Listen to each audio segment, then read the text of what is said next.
थे क्योंकि जायचिन से 13 को अपना एलेक्सर मिलना था, यानी वो चीज मिलनी थी जिससे वो बहुत पावरफुल फॉक्स बन सकता था। और जैसा मैंने पहले बताया था कि एलेक्सर्स के कुछ कलर्स होते हैं जिनके अकॉर्डिंग ही उन्हें पावर दी जाती है। तो ये लड़की असल में जायचिन को देखकर 13 को उसके एलेक्सर का कलर ही बताने वाली थी। यहाँ दो लोग आकर जायचिन को ये कहकर यहाँ से ले जाते हैं कोई आपका इंतजार कर रहा है। और अब जायचिन पहुँचता है उसी लड़की के पास जिसका मैं पहले जिक्र कर रही थी। उसका नाम यांगलिन था और वो बहुत ही खूबसूरत थी। वो जायचिन को अपनी तरफ अट्रैक्ट करने की कोशिश करती है, लेकिन जायचिन उसके करीब जाना नहीं चाहता था क्योंकि इस तरह करने से वो जायचिन के करीब जाकर एलेक्सर का कलर मालूम करना चाहती थी। लेकिन जैसे ही वो उसके पास जाती है तो कोई मैजिकल पावर उसे वहाँ से बहुत दूर धकेल देती है। और ये असल में वही पावर थी जो कि प्रीस्ट के मैजिक से जायचिन के ऊपर आई थी। यहाँ जायचिन को फील होता है कि वो यांगलिन से प्यार करने लगा है, इसीलिए वो उसे शादी के लिए प्रपोज कर देता है। लेकिन यांगलिन उसकी बातों में बिल्कुल भी इंटरेस्टेड नहीं थी, बल्कि वो उसकी बॉडी को ऐसे देख रही थी जैसे वो उसकी बॉडी को स्कैन कर रही हो। पर क्योंकि जायचिन के ऊपर प्रीस्ट ने एक मैजिक किया हुआ था, इसीलिए वो उसकी बॉडी से कुछ भी नहीं देख पाई थी। और जब यहाँ पर जायचिन सो जाता है तो वो 13 के पास जाती है और उसे बताती है कि उसे जायचिन की बॉडी पर कुछ भी नजर नहीं आया, इसीलिए वो उन्हें उनके एलेक्सर का कलर नहीं बता सकती। और नेक्स्ट सीन में अब हम यांगलिन को तड़पता हुआ देख रहे थे और इस बारे में हमें पता चला था कि असल में यांगलिन की सोल एक फ्लावर के अंदर है और ये फ्लावर उसके गार्डियन के पास है और वो उसकी सोल को अपने अकॉर्डिंग कैप्चर करता है। इसके बाद सीन कट होता है और हमें दिखाया जाता है कि जायचिन वहाँ पर पहुँच गया था जहाँ पर उसे एग्जाम देना था। वो यहाँ पर भी सब लोगों से अपने भाई के बारे में पूछ रहा था, लेकिन कोई भी उसको नहीं पहचान पाता। वो खुद को एग्जाम के लिए रेडी करता है और अब बाकी कैंडिडेट्स के साथ साथ उसका भी एग्जाम शुरू हो गया था। उनका पेपर बहुत लंबा था जो कि आधी रात तक चल रहा था। और यहाँ अब एक कैंडिडेट को फील होता है कि उसने यहाँ पर एक घूस देखा है। वो सबको इस बारे में बताते, लेकिन कोई भी उसकी बात पर यकीन नहीं करता। और क्योंकि उसकी बातों से सब लोग डिस्ट्रैक्ट हो रहे थे, इसीलिए उस आदमी को तो बाहर निकाल दिया जाता है।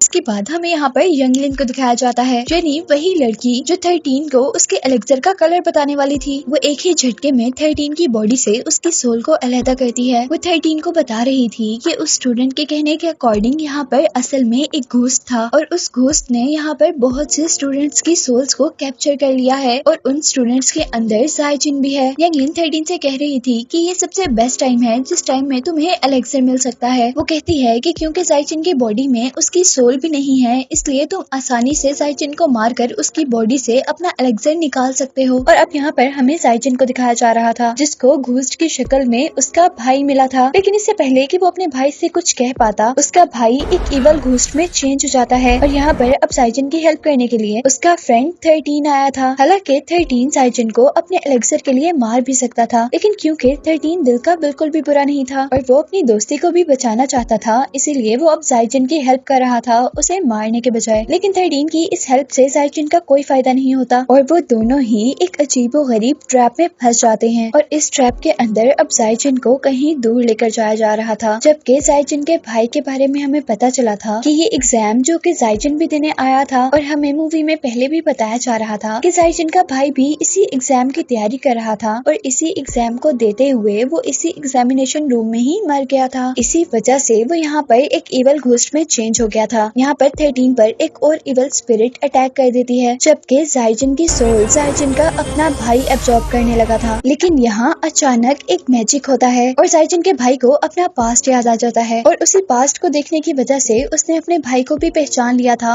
और वो अब उसे छोड़ चुका था। जिसके बाद अब हम देखते हैं कि 13 और जायचिन की सोल्स उनकी बॉडी में वापस आ चुकी थी। और यहाँ पर जायचिन 13 से कहता है कि अब तुमने मुझसे झूठ नहीं बोलना। वो पूछता है कि बताओ क्या तुम मेरे पीछे एलेक्सर के लिए आए हो? और इसी के साथ जायचिन कहता है कि अगर तुम इसलिए आए हो तो ठीक है, मैं तुम्हें अपनी जान कुर्बान कर कर एलेक्सर देने के लिए तैयार हूँ। लेकिन अब 13 को ये नहीं चाहिए था, बल्कि 13 यांगलिन को फ्री करना चाहता था। और यहाँ हम पर यांगलिन की असल सच्चाई रिवील होती है और हमें पता चला था कि वो एक लड़की बहुत ही खूबसूरत घोस्ट है और घोस्ट बनने से पहले वो लड़की एक ऑर्फन थी, यानी उसका इस दुनिया में कोई भी नहीं था। इसीलिए लोगों ने उसका बहुत गलत इस्तेमाल किया, जिसके नतीजे में उसने अपनी अपनी जिंदगी से तंग आकर अपने आप को ही खत्म कर लिया था और मरने के बाद वो एक ऐसे घोस्ट में चेंज हो गई थी जो घोस्ट इंसानों का दिल खाया करते थे और अपनी ब्यूटी को प्रिजर्व करने के लिए यानी बरकरार रखने के लिए वो लोगों का ब्लड पिया करते थे। और अब यंगलिन की सच्चाई जानने के बाद जायजिन 13 की हेल्प करने को मान जाता है, यानी अब वो यंगलिन को इन सब चीजों से फ्री करना चाहता था। इसीलिए वो यंगलिन के पास जाता है और उसे प्रपोज करता है, लेकिन यंगलिन यहाँ उसे अपनी वही सच्चाई बताती है जो सच्चाई उसके बारे में 13 ने जायजिन को बताई थी। लेकिन जायजिन अभी भी उससे शादी करना चाहता था और आखिरकार यंगलिन भी जायजिन के साथ जाने पर तैयार हो जाती है और वो लोग भागकर एक ब्रिज तक आते हैं जहाँ पर 13 ऑलरेडी उनका इंतजार कर रहा था। लेकिन यंगलिन को यहाँ पर एक गलतफहमी हो गई थी और वो ये थी कि 13 अभी भी जायजिन को मारना चाहता है, लेकिन ऐसा तो कुछ भी नहीं था और अब वो जायजिन को बचाने के लिए 13 पर अटैक कर देती है और यहाँ जायजिन यंगलिन को 13 से बचाने की कोशिश करता है, जिसके साथ यहाँ पर एक और फॉक्स डीमन की एंट्री होती है जिसने अपने साथी यानी 13 को बचाने के लिए यंगलिन पर अटैक कर दिया था।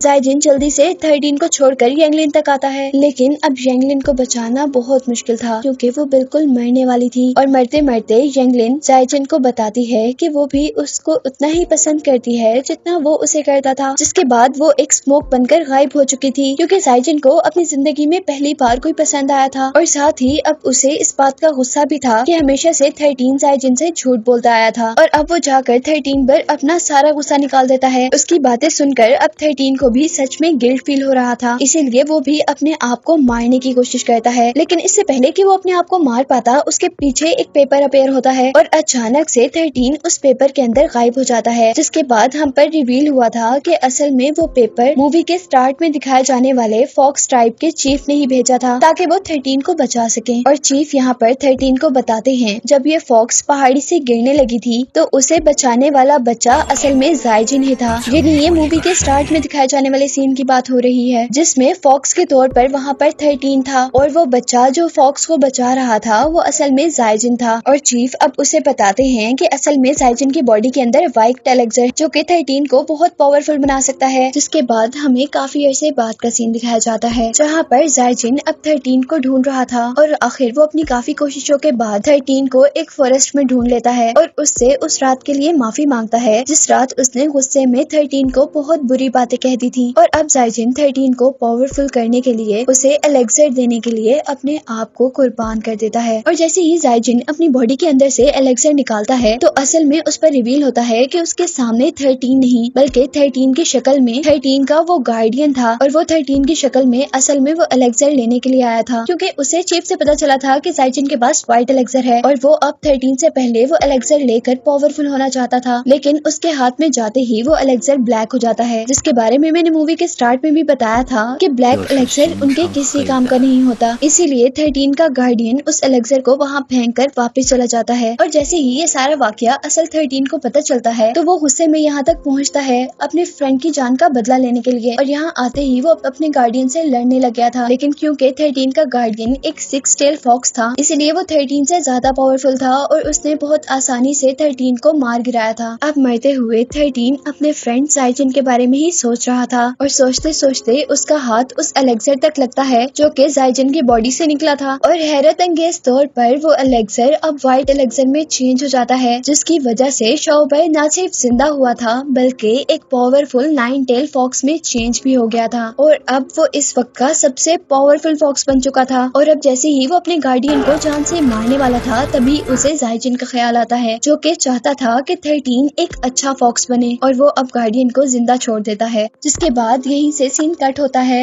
और हमें दोबारा जायजिन को दिखाया जा रहा था। यहाँ थोड़ी कंफ्यूजन ये है कि जायजिन तो पहले मर चुका था और वो वाकई में ही मर गया था, लेकिन उसके जिंदा होने के पीछे रीजन ये थी कि 13 ने अपनी सारी इमोर्टैलिटी जायजिन को जिंदा करने में लगा दी थी और अपने आप को एक छोटे से फॉक्स में चेंज कर दिया था। जिसके बाद से जायजिन और 13 की शक्ल में वो छोटा सा फॉक्स दोनों अब हमेशा मिलकर खुशी खुशी रह रहे थे, जबकि दूसरी तरफ अब हमें 13 के गार्डियन को दिखाया जा रहा था जो कि एक पेपर में कैद हो गया था और हम पर रिवील हुआ था कि असल में एग्जामिनेशन हॉल में जो बहुत से स्टूडेंट्स की मौत हुई थी वो इसी फॉक्स डीमन की वजह से हुई थी, क्योंकि वो व्हाइट एलेक्सर लेना चाहता था, लेकिन क्योंकि उसकी सोल बुरी थी इसीलिए उसे कभी भी व्हाइट एलेक्सर नहीं मिल सकता था। जिसके बाद इस मूवी का कंक्लूजन ये निकला था कि बुराई की हमेशा हार होती है और अच्छे लोग 13 और जाइजन की तरह हमेशा खुश रहते हैं, जिसके साथ ये मूवी एंड हो जाती है।